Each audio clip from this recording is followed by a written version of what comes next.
Hello guys, Aryan Academy classes में आपका स्वागत है। आज हम लोग क्लास 10th का चैप्टर नंबर 10 शुरू करेंगे। अगर आप इससे पहले मेरे चैनल पर नए हैं तो प्लीज़ आप पहले चैनल को सब्सक्राइब कर लें ताकि आपको नेक्स्ट वीडियो का नोटिफिकेशन मिल सके। जितना हो सके इस वीडियो को आप लाइक शेयर कमेंट ज़रूर करें ताकि आपको और आपके दोस्तों को इस चैप्टर में कोई प्रॉब्लम ना हो। और जहाँ तक हो सके मैं समझाने की कोशिश करता हूँ और आप भी समझने की कोशिश करेंगे ताकि आपको और बेटर समझ में आए। तो चलिए अब हम इस चैप्टर को शुरू करते हैं। एक्सरसाइज शुरू करने से पहले इस चैप्टर के बारे में कुछ मुख्य बिंदु है जिसको जानना बहुत ज़रूरी है। तो चलिए हम कुछ पॉइंटें हैं जिसको हम समझ लें ताकि एक्सरसाइज में हमें कोई प्रॉब्लम ना हो। तो चलिए हम फर्स्ट पॉइंट को शुरू करते हैं। पहला पॉइंट है छेदक रेखा, सेकेंड लाइन। छेदक रेखा क्या होता है इसको हम देखते हैं। छेदक रेखा जो है हमारा किसी वृत्त के दो बिंदु पर कोई रेखा प्रतिच्छेद करती है। अब प्रतिच्छेद का मतलब आप समझ रहे होंगे, काटना। तो किसी वृत्त के दो बिंदु पर कोई रेखा प्रतिच्छेद करती है तो उसे छेदक रेखा कहते हैं। जैसे कि देखिए ये एक सर्कल है। अब इस सर्कल से एक हम लाइन को इंटरसेक्ट कराएंगे, प्रतिच्छेद कराएंगे। तो यहां से ये बिंदु और ये बिंदु, ये दोनों बिंदु क्या है हमारा छेदक रेखा है। तो किसी वृत्त के दो बिंदुओं पर कोई रेखा प्रतिच्छेद करती है तो उसे छेदक रेखा कहते हैं। तो आप देखें कि एक रेखा वृत्त के किसी दो बिंदु पर एक रेखा वृत्त के किसी दो बिंदु पर प्रतिच्छेद करता है तो उसे हम क्या कहेंगे, छेदक रेखा कहेंगे, यानी सेकेंड लाइन कहेंगे। नेक्स्ट पॉइंट है हमारा स्पर्श रेखा यानी टेंजेंट लाइन। स्पर्श रेखा यानी टेंजेंट का मतलब होता है स्पर्श रेखा यानी लाइन। तो किसी बिंदु के केवल, देखिएगा, किसी वृत्त के केवल एक बिंदु पर प्रतिच्छेद करती है तो उसे स्पर्श रेखा कहते हैं। देखिए अभी आपने पढ़ा छेदक रेखा में कि वृत्त के किसी दो बिंदु पर अगर प्रतिच्छेद करता है तो उसे छेदक रेखा कहेंगे। और इसमें है कि किसी वृत्त के केवल एक बिंदु पर प्रतिच्छेद करती है तो उसे स्पर्श रेखा कहेंगे। प्रतिच्छेद करती है तो उसे हम स्पर्श रेखा कहेंगे। जैसे आप देखिएगा ये है हमारा सर्कल और इस सर्कल से अगर कोई स्पर्श करता है, प्रतिच्छेद करता है, ऐसे देखिएगा स्पर्श किया एक लाइन एक बिंदु पर, तो इसको हम कहेंगे स्पर्श रेखा। क्या कहेंगे इसको, स्पर्श रेखा। तो किसी वृत्त के केवल एक बिंदु पर प्रतिच्छेद करती है तो उसे स्पर्श रेखा कहते हैं।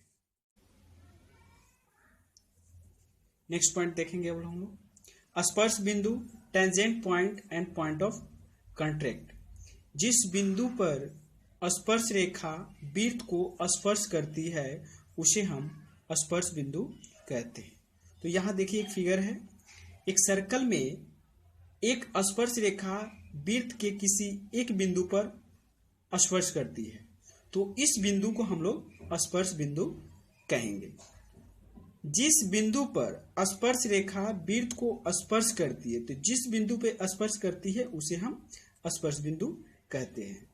चलिए नेक्स्ट पॉइंट, वृत्त के किसी बिंदु स्पर्श रेखा स्पर्श बिंदु से जाने वाली त्रिज्या पर लंब होती है। तो वृत्त के किसी बिंदु स्पर्श रेखा और स्पर्श बिंदु से जाने वाली त्रिज्या पर क्या होती है, लंब होती है। यानी स्पर्श बिंदु से जो लाइन केंद्र तक खींचा जाएगा वह एंगल बनाएगा 90 डिग्री का, यानी 90 डिग्री का, और वो लंबवत होगा, यानी वह एकदम सीधा होगा।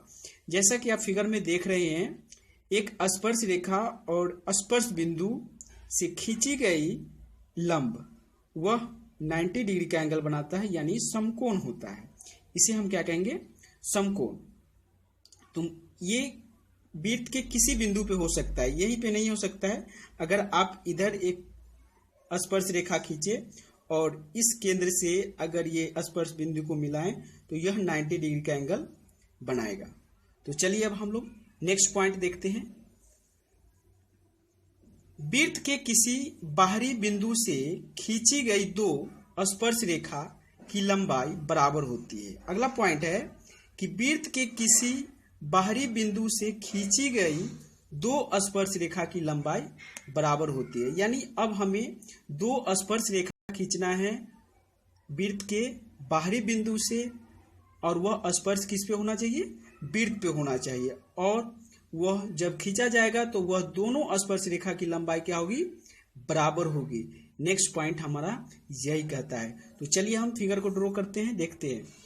एक सर्कल है और ये एक बिंदु बाहरी बिंदु है O, और O से जब हम एक स्पर्श रेखा खींचे और दूसरा B खींचे तो ये स्पर्श रेखा और ये स्पर्श रेखा दोनों क्या होगा, हमारा बराबर होगा, यानी सिमिलर होगा, यानी बराबर। जितना सेंटीमीटर, अगर ये 2 सेंटीमीटर है तो ये भी हमारा 2 सेंटीमीटर ही होगा। तो आपका नेक्स्ट पॉइंट यानी पॉइंट नंबर 5 कहता है कि वृत्त के बाहरी बिंदु से दो स्पर्श रेखा खींची जाए तो वह दोनों स्पर्श रेखा की लंबाई क्या होगी, बराबर होगी। अब हम लोग नेक्स्ट पॉइंट देखते हैं, लास्ट। वृत्त यदि किसी बाहरी बिंदु से वृत्त पर दो स्पर्श रेखा खींची जाती है, वृत्त पर कितनी स्पर्श रेखा खींची जाएगी, 2 स्पर्श रेखा खींची जाती है, तो उस बिंदु को केंद्र से जोड़ने पर प्राप्त रेखाखंड के साथ दोनों स्पर्श रेखाएं द्वारा बनाए गए कोण यानी बने कोण बराबर होते हैं। तो अभी आपने देखा कि जब 2 स्पर्श रेखा खींची जा रही थी तो यह दोनों स्पर्श रेखाएं की लंबाई क्या हो रही है, बराबर होती है। तो अभी आपने ये देखा, नेक्स्ट पॉइंट इसमें बढ़ गया कि उस बिंदु को केंद्र से यानी बाहरी बिंदु को केंद्र से जोड़ने पर प्राप्त रेखाखंड के साथ दोनों स्पर्श रेखाओं द्वारा बने कोण क्या होंगे, बराबर होंगे। तो देखते हैं, हम लोग फिगर में ड्रॉ करते हैं। 2 स्पर्श रेखा है, एक हमारा O और इसको मान लेते हैं A और इसको मान लेते हैं B, और ये दोनों स्पर्श रेखा की लंबाई बराबर होती है, क्योंकि आपने नेक्स्ट पॉइंट में पढ़ा था। अब यहाँ पे बोल रहा है कि बाहरी बिंदु से अगर हम केंद्र को मिलाएं, बाहरी बिंदु से इस केंद्र को मिलाएं तो यहाँ जो एंगल बनेगा वह दोनों एंगल क्या होगा, बराबर होगा। यह दोनों एंगल बराबर होगा। तो बाहरी बिंदु पे जो बनाया गया कोण है वो हमारा बराबर होगा। तो मुझे उम्मीद है कि आपको यह पॉइंट समझ में आया होगा। तो नेक्स्ट वीडियो में हम एक्सरसाइज 10.1 को शुरू करेंगे।